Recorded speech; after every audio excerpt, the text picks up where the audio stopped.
Nothing wants to work when it's cold. None of the pocket knife.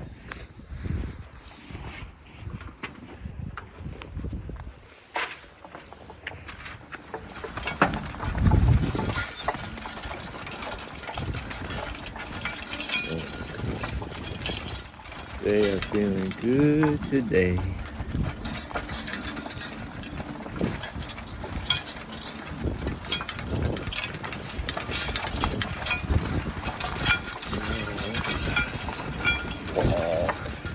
Chill.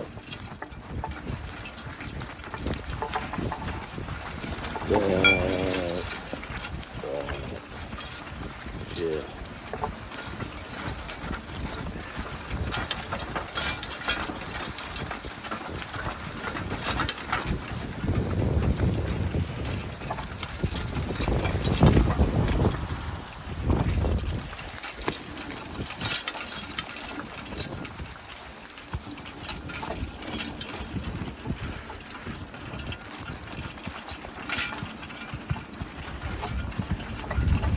Ooh.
Ooh.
Back.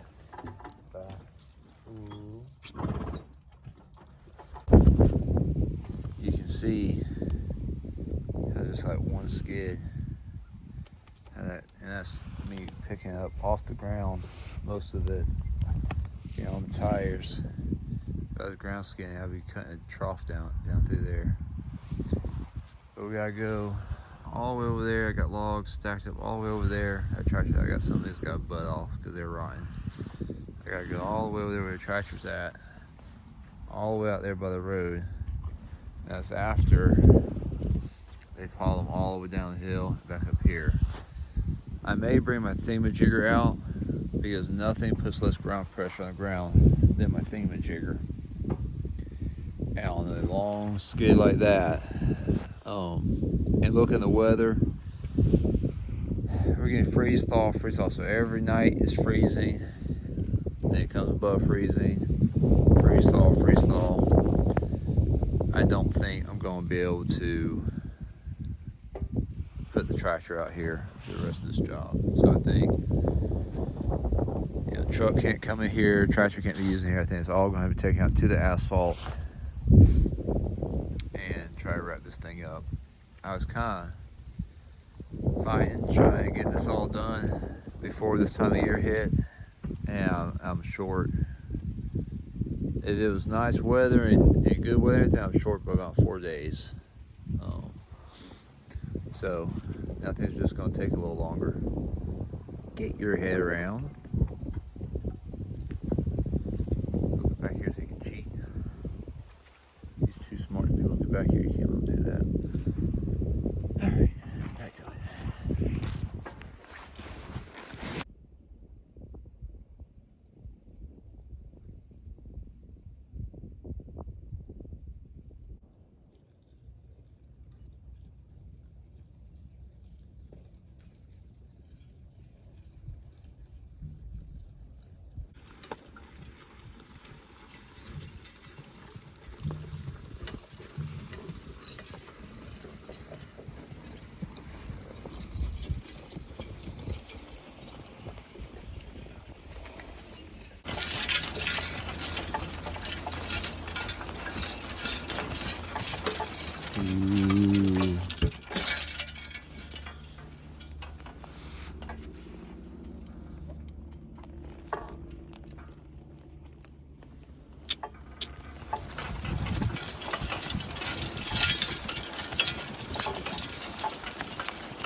The thing that's so nice about using horses that are developed and kind of in shape is the amount of time it took me to cut up 1, 2, 3, 4, maybe 4 cuts. It breathing.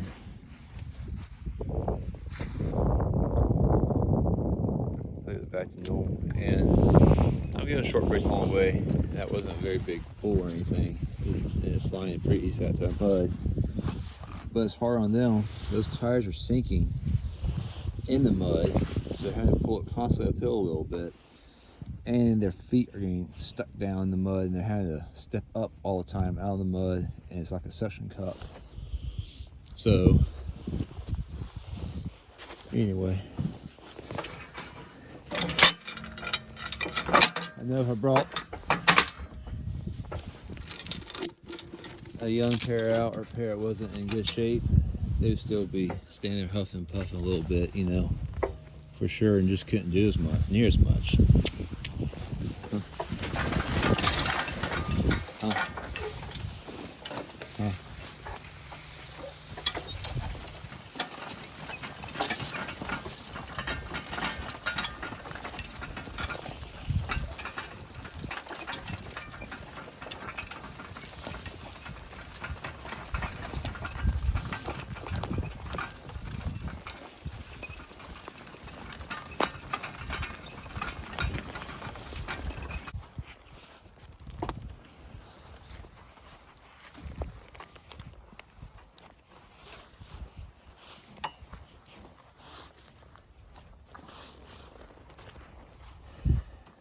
I know you'll probably think I'm crazy. I got a perfectly good tractor way over there, but a heated cab. Why not just use it? Truth is, probably one of the biggest reasons, besides not wanting to tear the man's place up, this is a drier route. I was going down there. That's quite a bit wetter. But you can see, you know, that's, you know, for one step, that's going that way. That's empty. They're sinking 3-4 inches sometimes walking empty. Every little bit that I don't twist and turn on this, that tractor's going to be much worse than the horses walking out through here. There's a little bit of gravel right here underneath the grass there. And basically, the less twist and turn, if I'm hauling logs up here with a tractor and I'm twisting and turning, I'm breaking this soil up and I'm making it where I can't load. The logger, the gentleman that was hauling logs for me, going to haul logs for me today, he can't make it. He said he's going to try to make it tomorrow, which will be great. I'll give the ground even a little bit more time to dry out. But every pass I can save with that tractor is, you know, multiple more logs that I can put on the truck. The truck's going to sit up there on the asphalt. He can't dare get off of it. And we're going to try to load them out. But the bottleneck is the ground as far as production. It's not a matter of, you know, if the ground was solid, I'd be using the tractor.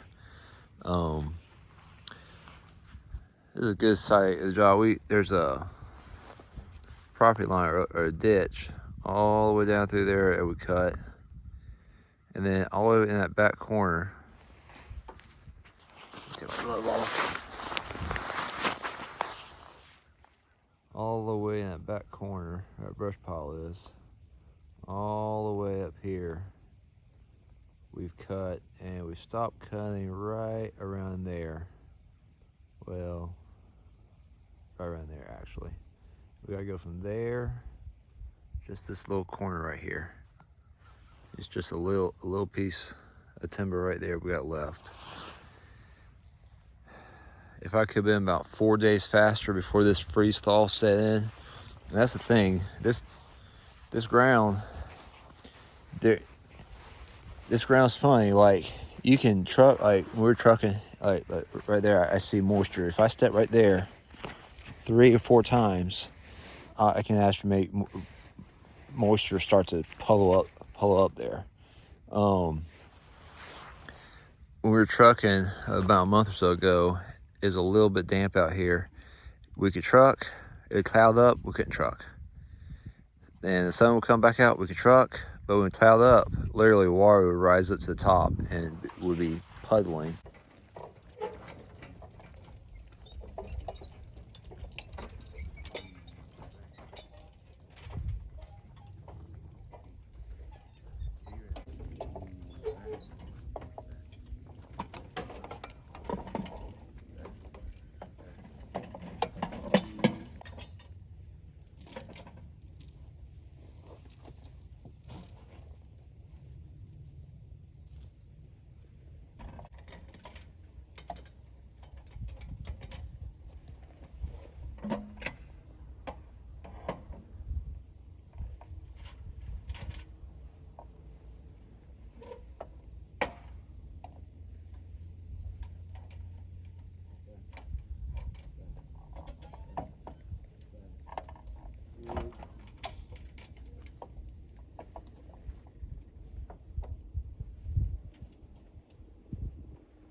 So a proper cradle hitch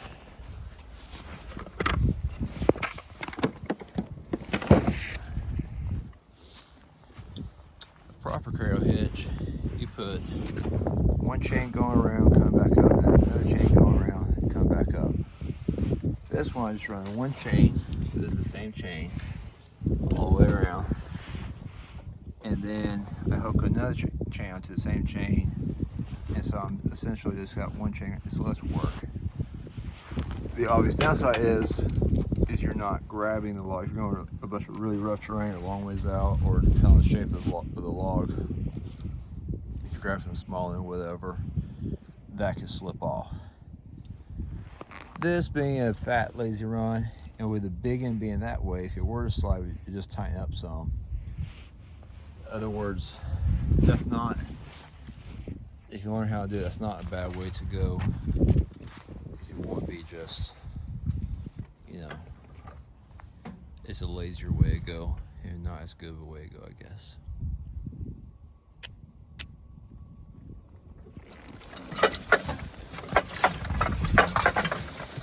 Whoa.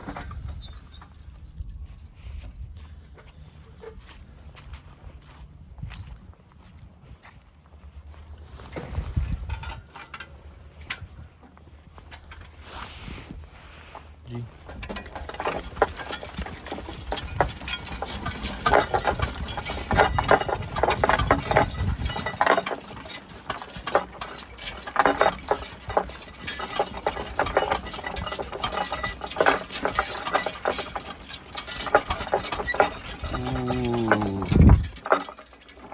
So I picked this log up.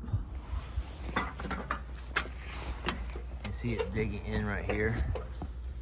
The log's so fat around, it's actually digging in my tongue.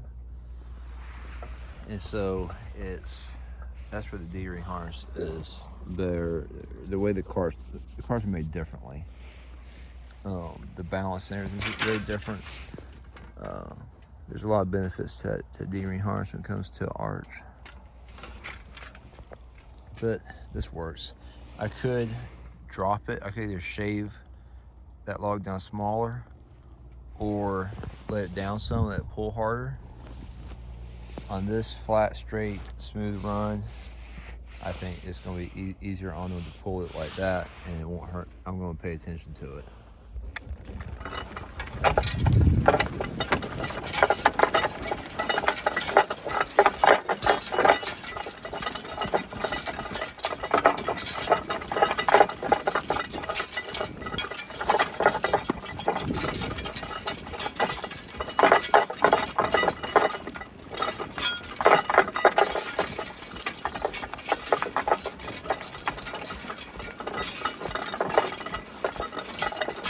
Ooh.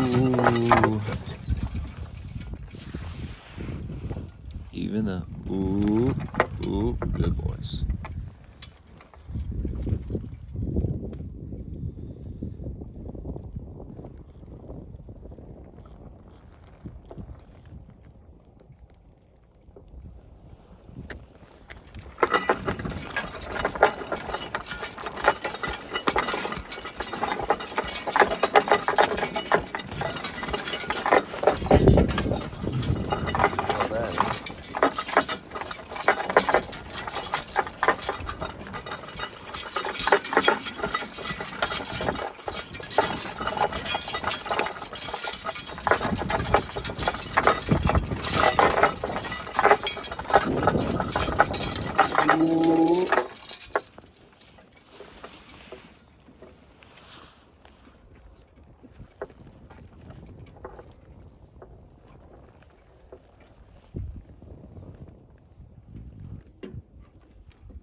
Ooh.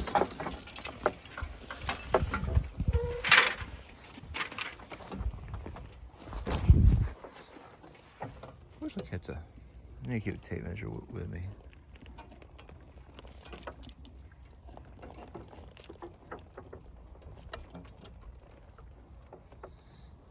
Those short little breaks coming up through there mean so much. So this is what I mean by tone. You hit that boy. There's no weight. The tone is sitting on that log. So if I push down on it, you know, that's their harness is loose right there.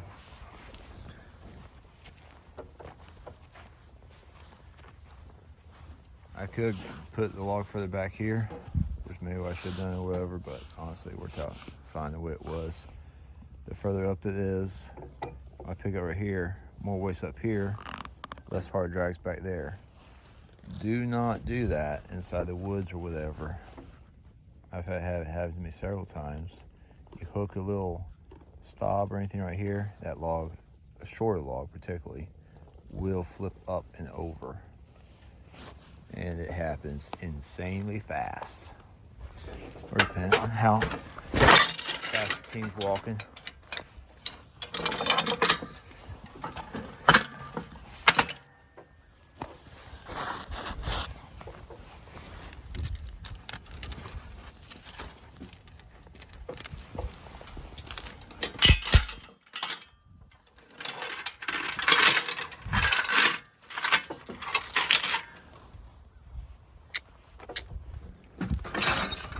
Ooh.